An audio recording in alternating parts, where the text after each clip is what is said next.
meu irmão, minha irmã. Mais uma vez preparamos para você este programa Voz da Igreja. Obrigado por estar conosco. Agradecemos também as emissoras de TV e de rádio que transmitem este nosso programa.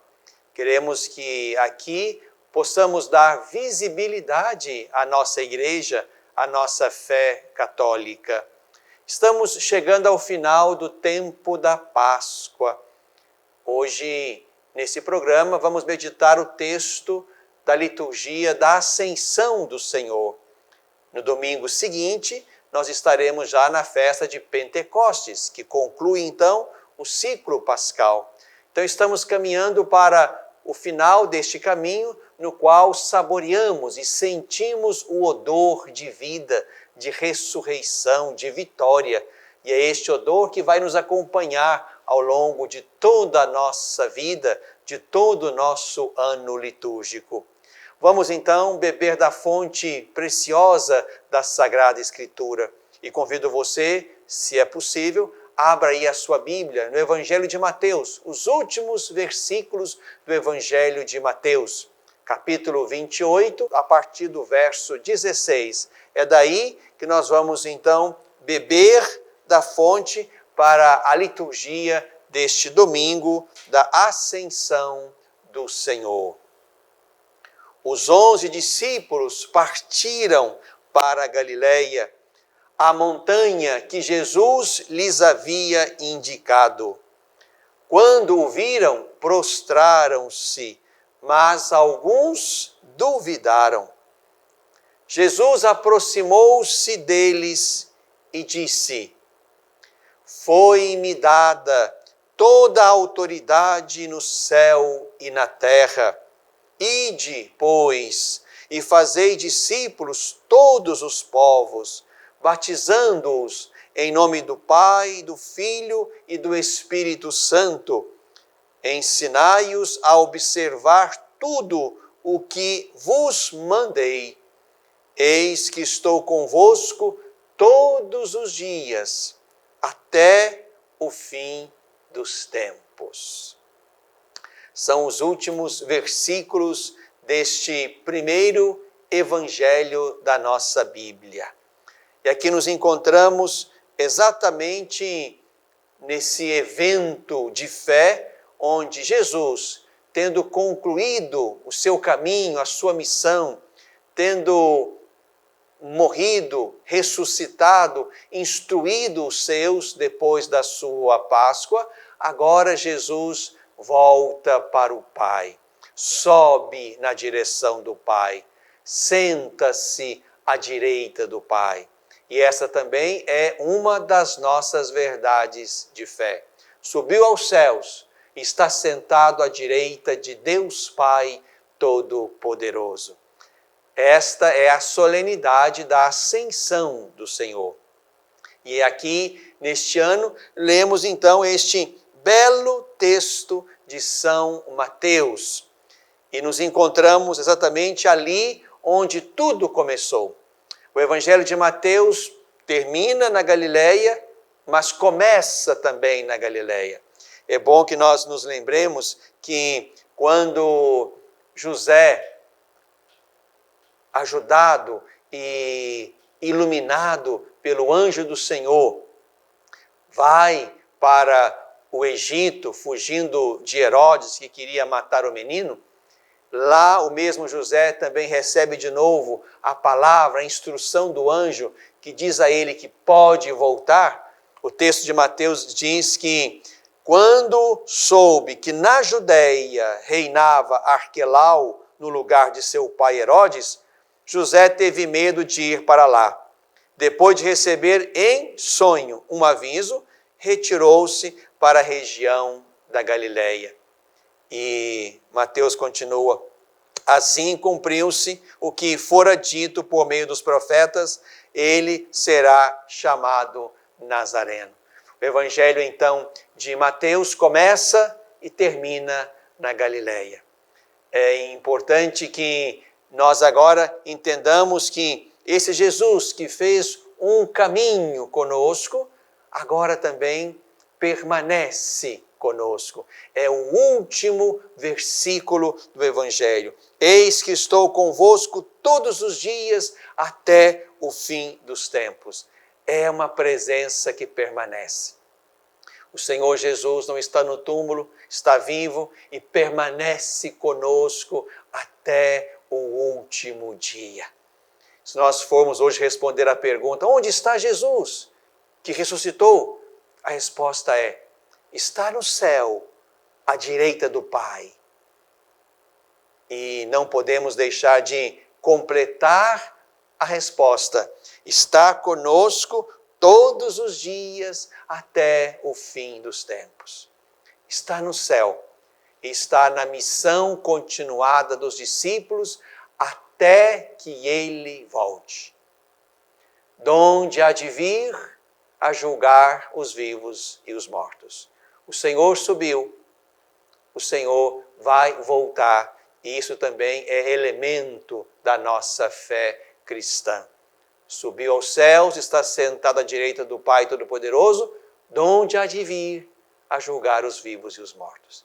E neste tempo entre a subida e a descida, aqui está o tempo da igreja, aqui está o tempo da missão, aqui está o nosso tempo. Meu irmão, minha irmã, esse texto bonito de São Mateus traz consigo elementos bonitos da fé pascal. Esta fé que ilumina o nosso caminhar, ilumina a nossa missão, ilumina a nossa fadiga de cada dia. Aqui há elementos e quero destacá-los para você e com você. Elementos bonitos e importantes da fé pascal. O primeiro deles é certamente este, a fé.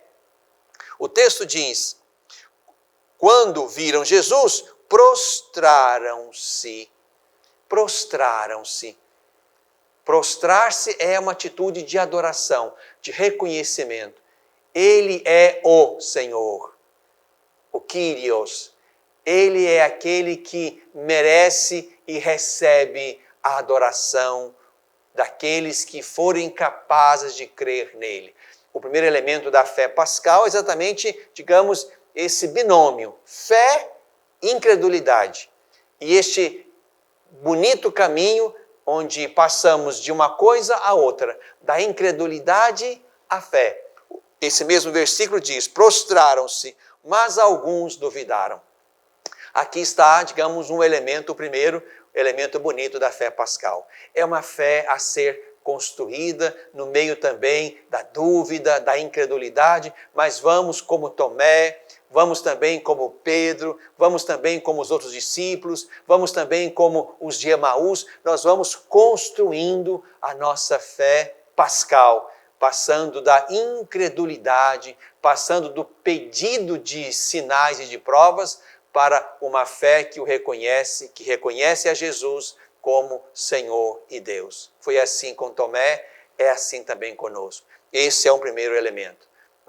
É o elemento da fé que nos leva todos os dias a esse caminho de passagem da incredulidade à fé.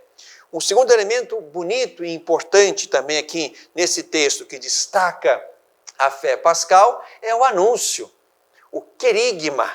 Jesus vai dizer aqui, ide, pois, e fazei discípulos todos os povos, batizando-os em nome do Pai, do Filho e do Espírito Santo e ensinando-os a observar tudo o que lhes mandei. Tudo o que vos ensinei. Isso aqui é bonito. Aqui estamos diante do querigma. Querigma, no seu sentido original, significa uma notícia que deve ser pública. Uma notícia que deve ser pública, que deve ganhar publicidade. O querigma é exatamente esse anúncio desta verdade fundamental. Na direção do Senhor Jesus, que venceu a morte. É o querigma que nos mergulha no mistério pascal, no mistério da Trindade, batizando-os em nome do Pai, do Filho e do Espírito Santo e ensinando a observar tudo. Isto é, o querigma que forma o discípulo. Bento XVI, em 2007, num belo escrito chamado Spe Salvi, Salvos na Esperança, nos ensina que a mensagem cristã é comunicação não simplesmente de um conteúdo, mas é comunicação de algo que forma o discípulo, que dá identidade ao discípulo. Não é simplesmente informação, mas é performance. Isto é, o anúncio da fé não é apenas informativo, mas é um anúncio performativo. O anúncio precisa formar o discípulo. Então aqui estamos diante desse segundo elemento bonito da fé pascal. O primeiro é a própria fé, que nós temos que construir todos os dias, alimentar todos os dias. O segundo é o querigma, que precisa não só ser o anúncio de alguma coisa ou de alguém, mas exatamente a formação do discípulo, o mergulho desse discípulo no caminho e no mistério da Trindade. E o terceiro ponto e bonito é exatamente a presença do Senhor, que está conosco todos os dias. É ao redor dessas certezas, meu irmão, minha irmã, que nós vamos construindo o nosso caminho até que Jesus volte. A nossa fé na direção dele, o anúncio criativo do querigma que forma o discípulo no caminho e a certeza de que o Senhor está conosco.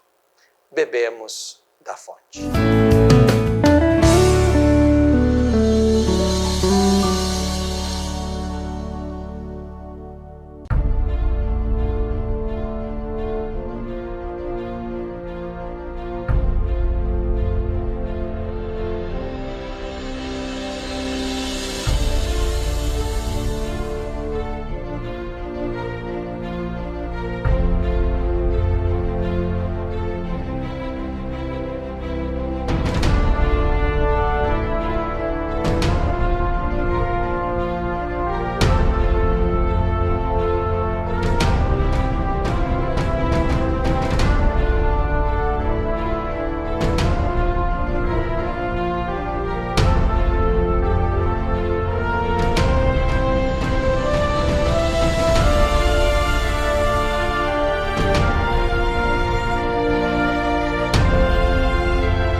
Coração deste tempo, o domingo da Ascensão do Senhor é também o domingo do Dia Mundial das Comunicações Sociais.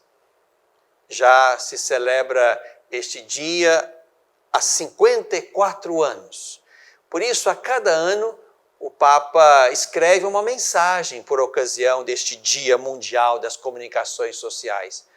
E o Papa Francisco escreveu também a sua mensagem para este ano, já que o Senhor Jesus subiu e nos encarregou de ide e fazei discípulos, isto é, nos colocou diante de uma missão de comunicar. de comunicar a ponto de fazer discípulos, isto é, como eu lembrava no outro bloco, não se trata apenas de dar informações sobre Deus, mas se trata de formar o discípulo. O anúncio, ele é performativo, quer colocar o discípulo na forma ou na forma de Cristo, de modo que o discípulo ocupe agora no tempo e na história o lugar do seu Senhor, que é Jesus, e continue fazendo o que ele fez. Então, na mensagem deste ano, o Papa Francisco escolheu um tema muito interessante. Ele parte de um pequeno versículo do livro do Êxodo, capítulo 10, versículo 2. Para que possas contar e fixar na memória. A vida faz-se história. O Papa, na sua mensagem, que agora visito com vocês brevemente, o Papa, na sua mensagem, quer nos ensinar, quer nos recordar o tema da narração. E vai dizer que nós precisamos respirar a verdade das boas histórias. A narração é exatamente isto, né? O relato das vidas, o relato das histórias. E o Papa diz que nós temos necessidade de uma narração humana que nos fale de nós mesmos e da beleza que nos habita. A narração é como que uma visita à nossa história e guardamos na memória, contamos e fixamos na memória a nossa narração, a narração da nossa gente, a narração da nossa fé. Por isso o Papa vai dizer que nós temos necessidade de respirar a verdade das boas histórias, das boas narrações. O Papa vai dizer, o homem é um ente, é um ser narrador. As narrativas nos marcam, moldam as nossas convicções, os nossos comportamentos e podem ajudar-nos a compreender e dizer quem somos. Digamos que as narrações são as atas da nossa vida, guardadas no nosso coração, no coração da nossa história pessoal e coletiva. O Papa vai dizer que nós, seres humanos, não só tecemos roupas, mas também tecemos histórias. Somos tecedores de tecidos e de textos. E é mergulhando nestas histórias que nós podemos voltar a encontrar razões heróicas para enfrentar os desafios da nossa vida. É escutando de modo reverente as histórias dos outros e partilhando as nossas que nós vamos encontrando motivos para continuar a nossa missão, o nosso combate, a nossa lida de cada dia. As nossas histórias contadas e recontadas nos ajudam a animar-nos mutuamente. Mas o Papa vai lembrar também que desde o começo a nossa narração está ameaçada pelo mistério do mal. Mas, mesmo sabendo disso, o Papa vai nos convidar exatamente a compor histórias boas. Porque uma história boa é capaz de transpor os confins do espaço e do tempo. De modo que, à distância de séculos, a história boa de alguém, de um povo, permanece atual porque nutre a vida. O Papa vai nos recordar que, frequentemente, nos teares da comunicação, em vez de narrações construtivas que solidificam os laços sociais e o tecido cultural, produzem-se histórias devastadoras e provocatórias que corroem e rompem os fios frágeis da nossa convivência. Por isso, diz ele, nós precisamos de sabedoria para patrocinar e criar narrações belas, verdadeiras e boas. E aí o Papa sinaliza o que ele chama de história das histórias. E aqui o Papa nos coloca diante da Sagrada Escritura, que é exatamente uma história das histórias. E ali nos põe diante de muitos, milhares de personagens, homens e mulheres, cuja vida, cuja narração da vida tem sido estímulo de fé, de encorajamento, de missão para muitos de nós. Visitar a narrativa das vidas, das histórias que estão lá na Sagrada Escritura, isso para nós é maravilhoso, é estimulador. Nós não nascemos perfeitos, diz o Papa, mas necessitamos de ser constantemente tecidos. Por isso é importante que nós nos voltemos sobre a Bíblia, a grande história de amor entre Deus e a humanidade. E essa história de amor tem no seu centro Jesus Cristo. E é a partir de Jesus Cristo que o homem será chamado de geração em geração a contar e fixar na memória as histórias mais significativas desta história de salvação que Deus faz conosco. A partir de Jesus Cristo, que também no seu caminho, com parábolas que eram breves narrativas tiradas da vida de todos os dias, o próprio Senhor Jesus assume em si a nossa vida, dá beleza e dignidade ao que somos, ao que fazemos, a fim de que, olhando para Jesus e para a sua humanidade, possamos também tecer a nossa vida pessoal, dando-nos, a partir da nossa fé em Jesus, dando-nos uma maneira nova de tecer a nossa história. Olhar para Jesus para querer ser e fazer como Jesus. O anúncio que fazemos, o querigma que nós levamos conosco, precisa chegar ao coração e formar o discípulo no caminho de Jesus. A história de Cristo, diz o Papa, não é um patrimônio do passado. É a nossa história, sempre atual. E a partir de Jesus, que toma a nossa carne, não existem histórias humanas insignificantes ou pequenas, diz o Papa.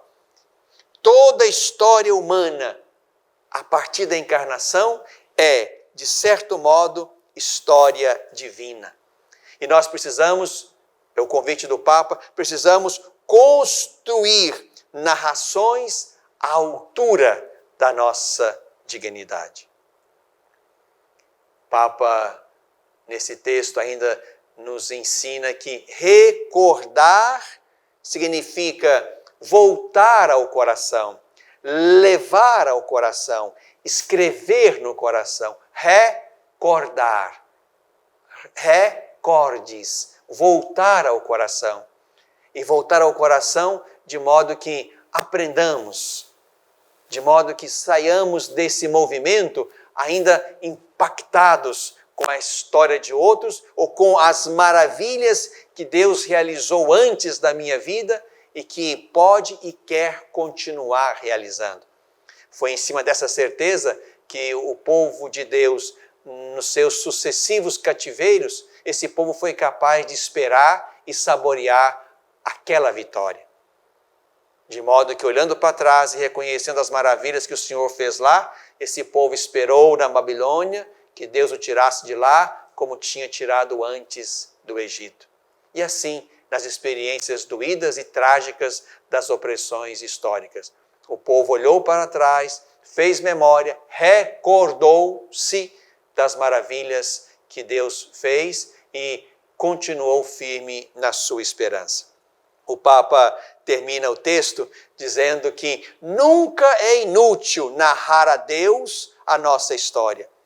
Ainda que permaneça inalterada a crônica dos fatos, a nossa história narrada a Deus, na oração sobretudo, essa história muda o seu sentido e a sua perspectiva, porque entendemos que estamos diante daquele que é o Senhor da história, que preside a história, que nos colocou nela, e não como meros espectadores, ele vai dizer, mas como gente que de fato interfere, porque ninguém é mero figurante no palco do mundo. A história de cada um está aberta à possibilidade de mudança. E o Papa termina nos convidando a olhar para Maria, aquela que guardou tudo no seu coração, aquela que recordou tudo e que não se esqueceu das maravilhas que Deus fez por ela e nela, e por isso avançou na sua missão. Que a Virgem Santíssima nos ajude a fazer nossas narrações, a recordar a nossa história e a história de fé da nossa gente, e aí nos assentar como pessoas que, visitadas pelo amor de Deus, são convidadas, todos nós somos convidados a um anúncio que forme o coração dos outros discípulos e nos mantenha no caminho do Senhor até que Ele volte. No coração deste tempo.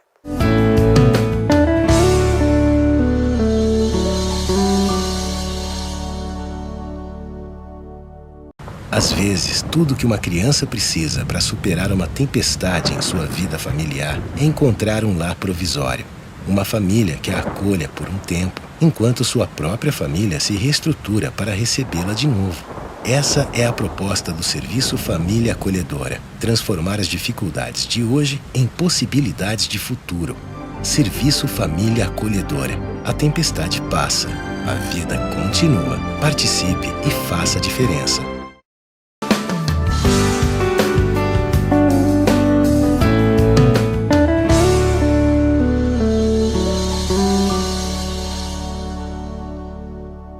Na tradição da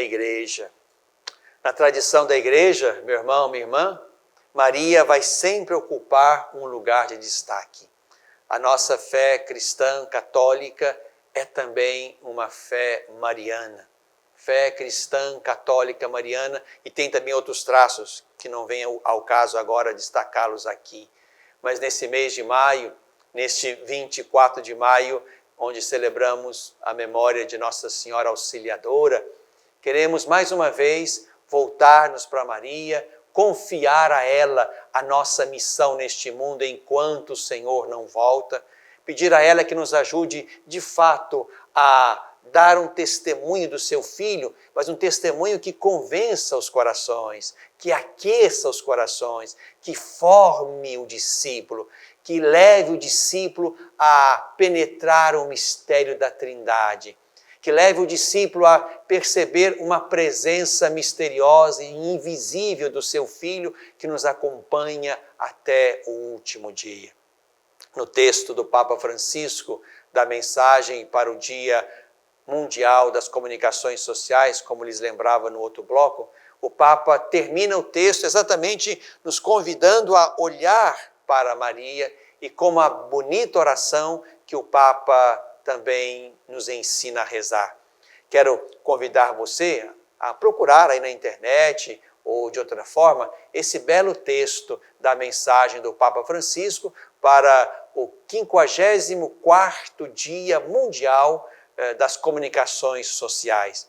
E aproveito-me aqui antes da oração para agradecer a você da PASCOM, da PASCOM paroquial, da PASCOM diocesana, a você que se dedica aos meios de comunicação, aos pequenos e aos grandes meios que são utilizados para o anúncio da fé. Agradeço a cada uma das emissoras de televisão e de rádio que transmitem esse nosso programa, são portadoras, todas elas, desta boa palavra, do Verbo de Deus que se fez carne no meio de nós e se torna Ele mesmo a mensagem, Ele mesmo a palavra a ser anunciada. Então, neste final do programa, nesta bela oração, quero incluir você, o seu trabalho na comunicação, na boa comunicação, na comunicação que aquece os corações e que leva para dentro do mistério de Deus.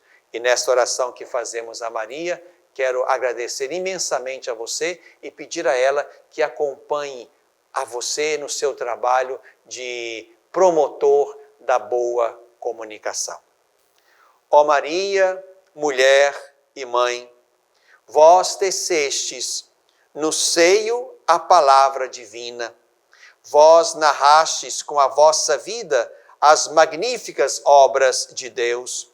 Ouvi as nossas histórias, guardai-as no vosso coração e fazei vossas também as histórias que ninguém quer escutar. Ensinai-nos, ó Mãe, a reconhecer o fio bom que guia a história. Olhai o cúmulo de nós em que se emaranhou a nossa vida, paralisando a nossa memória. Pelas vossas mãos delicadas, todos os nós podem ser desatados. Mulher do Espírito, Mãe da confiança, inspirai-nos também a nós. Ajudai-nos a construir histórias de paz, histórias de futuro, e indicai-nos o caminho para as percorrermos juntos. Na tradição da Igreja.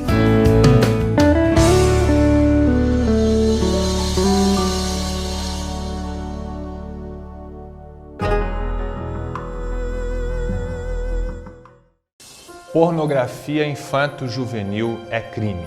Todo aquele que produz, vende, publica, divulga de qualquer forma ou até mesmo armazena vídeos ou fotos pornográficas de crianças e adolescentes pratica crime grave e está sujeito a uma pena de até 8 anos. Se você teve contato com esse tipo de material pelas redes sociais, jamais passe adiante.